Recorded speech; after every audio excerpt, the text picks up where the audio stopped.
فيلمنا بيبدأ مع الدكتور الجامعي وعالم الآثار هوبر، وبيكون معاه كلب وبيدور على عيلته اللي اختفت سنة 1970، وده بعد دخولهم في كهف أثناء محاولتهم اكتشاف نافورة الشباب.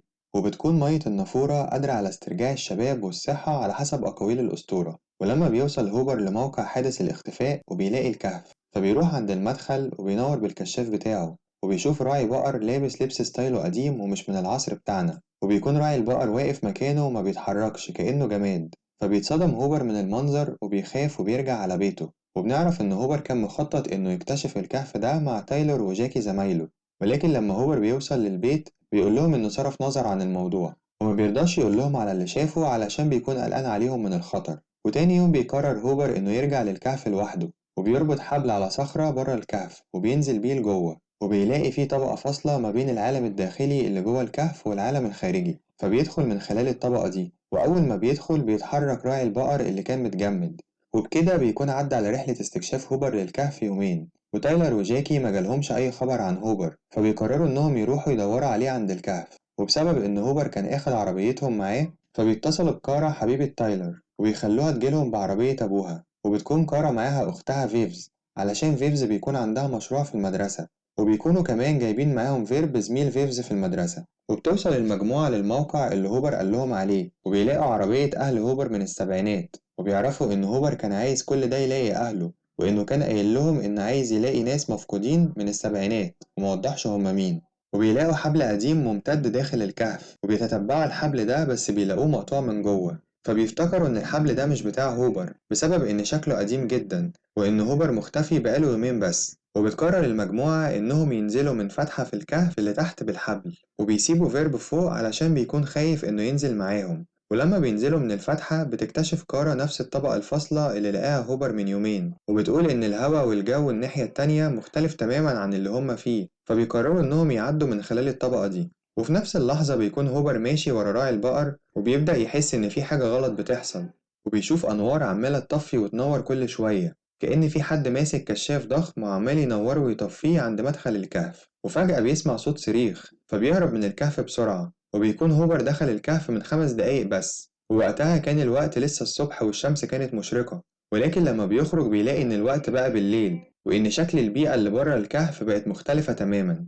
ولما بيروح لعربيته بيلاقي النباتات مغطياها، وبيكون كأن هوبر عدى عليه عشرات السنين جوه الكهف. وبيلاقي هوبر قدامه عربية كارا وشنطة جاكي، فبيعرف إنهم دخلوا الكهف، وبيقرر إنه يدخل تاني يدور عليهم. وبتكون المجموعة في الوقت ده بيستكشفوا الكهف من الداخل، وفجأة بيسمعوا صوت الصريخ فبتخاف البنات وبيقرروا إنهم يطلعوا برا الكهف. وبتقرر جاكي إنها تخرج وتطلع بالحبل من الفتحة، ولكن الحبل بيتقطع وهي عليه وبتقع على الأرض.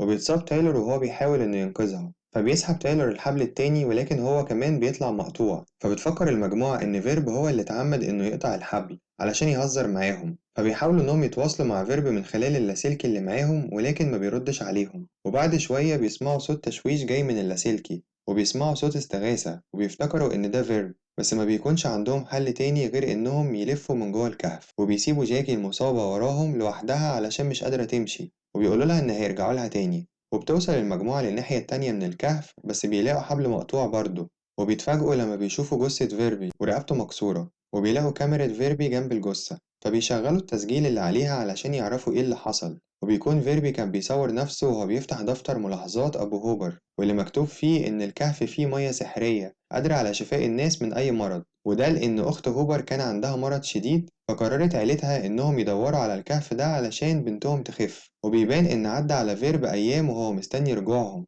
فبيقرر إن يدخل الكهف علشان يدور عليهم بنفسه، علشان بيكون افتكرهم ممكن يكونوا ماتوا، وكمان علشان يجيب المفتاح بتاع العربية منهم علشان يروح بيته. وبتبقى الكام دقيقة اللي عدت من دخول المجموعة للكهف عدت كأنها أيام على فيربي. وبيبان في التسجيل كمان إن فيربي وهو كان متعلق بالحبل علشان ينزل من الفتحة، الحبل اتقطع وفيربي وقع على الأرض من ارتفاع عالي، ولكنه فضل عايش بس كان فاقد الوعي لمدة ساعة. ولما صحى لقى حد جاي عليه وافتكره تايلور، ولكنه طلع إنسان كهف بدائي وقتل فيربي. وبتاخد فيفز بالها إن في حاجة غلط في توقيت التسجيل على الكاميرا، لأنهم بقالهم ساعة واحدة بس في الكهف، وبسبب إن تايلور وجاكي مصابين ما بيكونش في حد غير كارا وفيفز بس اللي بيقدروا يخرجوا من الكهف ويدوروا على المساعدة. فبتقرر كارا إن هي اللي تطلع الأول قبل فيفز علشان هي الكبيرة، وبتتسلق الفتحة اللي نزلوا منها وبتعرف تخرج من الكهف، ولكن بتلاقي نفسها في مكان مختلف تماما، وبيكون المكان مفيهوش أي أثر للحياة وعبارة عن صحراء وصخور، والهواء كمان بيكون غريب. وبتبقى كارا عندها صعوبة في التنفس بسبب إن مفيش أكسجين، وبتشوف كارا عاصفة ترابية ضخمة جاية ناحيتها، وكمان بتشوف حاجة طايرة في السماء في الفضاء على شكل مثلث، وما بتبقاش عارفة تستخدم موبايلها علشان تتصل بالشرطة، فبترجع تاني جوه الكهف. بس لما بتشوفها المجموعة بيستغربوا وبيقولوا لها إنها ملحقتش تتصرف أو تطلب النجدة بسبب إنها رجعت بعد ثواني ومكملتش دقيقة بره الكهف، ولكنها بتكون طلعت بره لمدة نص ساعة. وهنا بيستوعبوا إن الوقت بره الكهف بيعدي أسرع بكتير من الوقت جوه الكهف. وبيقول تايلر إن الحبال اللي متعلقة بره الكهف عدى عليها وقت طويل جدا، وده بيفسر ليه اتقطعت لما حاولوا إنهم يطلعوا عليها بسبب الاحتكاك بالصخور وإنها بقت قديمة. فبتتفرج فيفز تاني على تسجيل فيربي في الكاميرا، وبتلاحظ في التسجيل إن الشمس كانت بتشرق وبتغرب بسرعة جدا لما فيربي كان واقع في الفتحة، وكمان بتلاحظ تغيير أجواء الصيف وأجواء الشتاء، وبتعدي سنة كاملة خلال ثانية واحدة. وبتقدر تحسب فرق سرعة الوقت بين بره وجوه الكهف، وبتحدد إن المجموعة عدى عليها 5400 سنة بره الكهف، واللي عدت عليهم جوه الكهف كام ساعة بس. وبتطلع كارا تتسلق الفتحة مرة تانية، بس فجأة بيدخل من الفتحة سلم بتكنولوجيا متطورة جدا، وبينزل عليه إنسان ضخم لابس بدلة فضائية. وفجأة بيظهر إنسان الكهف البدائي وبيهاجم الإنسان الفضائي، وبيقدر الفضائي إن يقتل إنسان الكهف، فبتخاف المجموعة من اللي بيحصل وبيهربوا لجوه الكهف أكتر. بس بيلاقوا قدامهم جثة راعي البقر وأهل هوبر مقتولين، وفجأة بيظهر قدامهم 3 بدائيين وبيطلع إنهم هما اللي قتلوا أهل هوبر.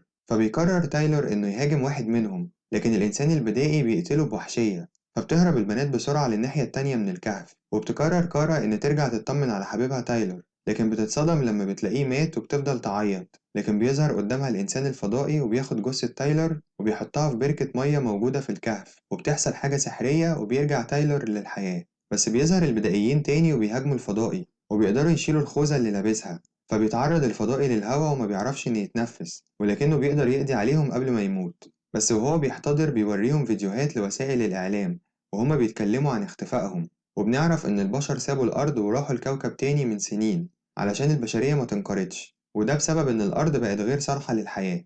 فبتستوعب المجموعة إن مفيش طريق للرجوع، وإن مفيش قدامهم غير إنهم يسافروا للكوكب التاني أو يفضلوا عايشين في الكهف طول حياتهم. وبيلاقي تايلر هوبر مصاب على الأرض وبيكون قدامهم طبقة فاصلة، وبيكون في الناحية التانية من الطبقة أخت هوبر المفقودة من السبعينات، وكمان بيكون معاها ناس كتيرة من مختلف الأعمار والأجيال والفترات الزمنية، وكلهم بيكونوا متجمدين وبيتخانقوا على نافورة الشباب. وبيشرح لهم هوبر اللي هو استنتجه، وإن الكهف ده عبارة عن نظام زمني الغرض منه حماية النافورة، وإن كل طبقة بيكون ليها السرعة الزمنية الخاصة بيها، وبيكون الوقت في الطبقة العميقة من الكهف بيتحرك ببطء أكتر من الطبقة اللي تايلور وهوبر فيها. وبيستخدموا المجموعة المية السحرية وبيعالجوا بيها جاكي المصابة، وكمان بيحطوا جثة فيربي فيها وبيرجع للحياة. وفجأة بيدخل عليهم إنسان بدائي وبيهاجمهم، وبسبب إن مفيش أي مكان يروحوه بيقرروا إنهم يستخدموا السلم اللي الفضائي نزل منه للكهف، وبيهربوا وبيطلعوا لنهاية الفتحة. بس بتكون في طبقة فاصلة للكهف وفوقها مية، وبتحاول كارا إنها تخترق الطبقة دي وتعدي منها، ولكن فجأة بيمسكها مخلوقات غريبة واللي بيكونوا طوروها البشر لمساعدتهم على مر العصور، وبيلبسوا كارا قناع علشان تعرف تتنفس. وبعد أقل من دقيقة بترجع كارا تاني للكهف، بس بتكون لابسة بدلة فضائية ومعاها حبل مصنوع بتكنولوجيا عالية من المستقبل. وبتطلع معاها المجموعة ومعاهم فيربي وكمان هوبر وكل أهله، بعد ما بيكون رجعهم للحياة من تاني عن طريق مية النافورة السحرية. وفي النهاية بيخرج الكل وهم عايشين وبيكونوا على سفينة فضائية، وبتكون السفينة متجهة للكوكب اللي البشر عايشين عليه دلوقتي. وبس كده. متنساش تعمل لايك واشتراك في القناة لو لسه مشتركتش، وتفعل الجرس علشان يوصلك كل جديد. سلام عليكم.